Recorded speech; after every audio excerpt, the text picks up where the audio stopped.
autre la révélation de la principale raison pour laquelle le fruit démon a été fabriqué. Il existe encore de nombreux autres mystères sur les fruits du démon qui sont encore sans réponse. Divers mystères sur ces fruits démons sont toujours une grande curiosité parmi les fans de One Piece. Même ainsi, Oda Sensei présentera peut-être la réponse dans l'avenir. Le chapitre 1069 de One Piece est l'un des chapitres les plus importants de la série parce qu'il parvient à pouvoir répondre à certaines énigmes sur le fruit démon qui existe depuis plus de 20 ans. Même ainsi, à part là du mystère du fruit démon, il y a encore plusieurs autres mystères qui sont encore sans réponse dans l'histoire de One Piece. La question est de savoir quels sont ces autres mystères. C'est pour cela le bro, j'ai préparé pour vous 5 mystères non résolus concernant les fruits du démon.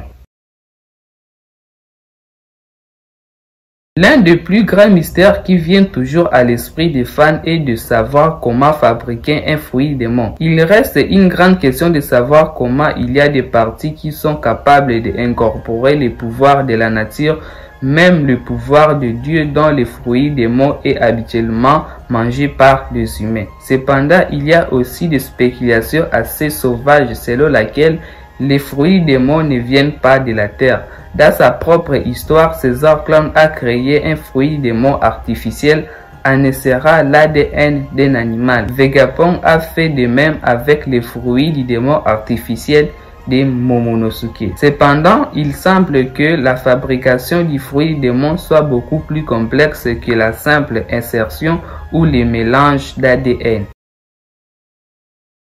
La prochaine question est de savoir qui a fait les fruits démon, qui a créé l'une des forces les plus puissantes de l'œuvre One Piece. Il existe une théorie qui dit si c'est une figure démoniaque qui a créé.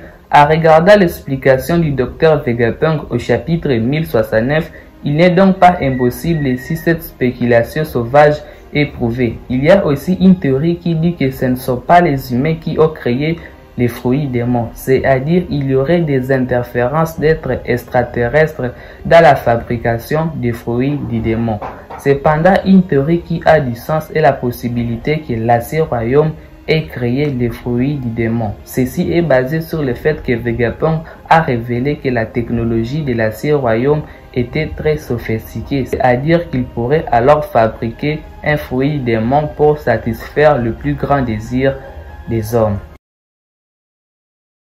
Quand les fruits démons sont-ils apparus dans l'œuvre One Piece? Il y a 100 ans, il y a 200 ans ou même il y a 1000 ans. Le fruit démon est quelque chose d'extraordinaire et légendaire dans l'œuvre One Piece.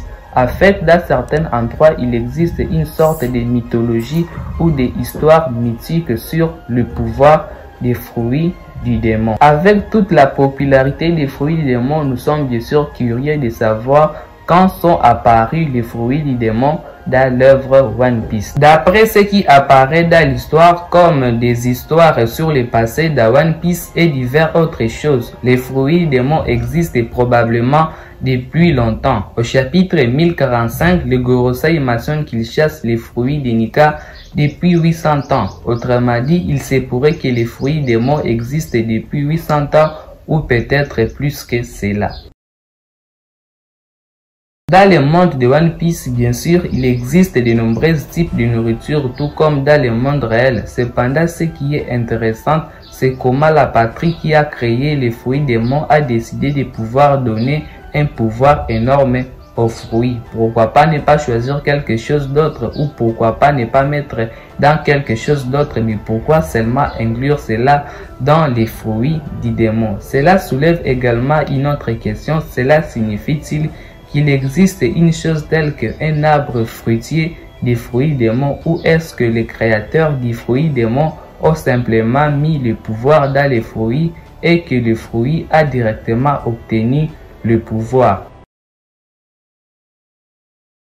Au début de la série, il y a une explication selon laquelle les humains ne peuvent pas manger ou avoir plus d'un fruit du démon.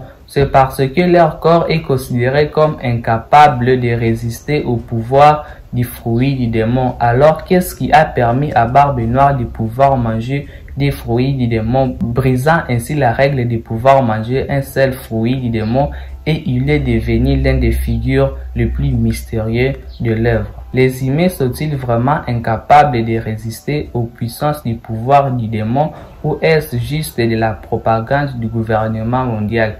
Bien sûr, il y a une raison logique pour laquelle quelqu'un ne peut pas avoir un seul fruit du démon. Cela a-t-il vraiment quelque chose à voir avec la structure du corps humain ou autre chose? Introduit depuis le début de la série, le fruit du démon est devenu une interaction particulière dans One Piece car il a réussi à éveiller la curiosité des fans au cours des 20 dernières années. Même si à la fin Oda a donné des réponses concernant plusieurs choses sur les fruits des démons, il y a encore divers autres mystères auxquels Oda Sensei doit répondre. C'est ce que je voulais vous présenter dans cette vidéo. Si vous avez aimé les bros, n'oubliez pas de vous abonner et de commenter ainsi de me dire de ce que vous pensez de mes différentes théories. Merci à vous les bros et peace les bros.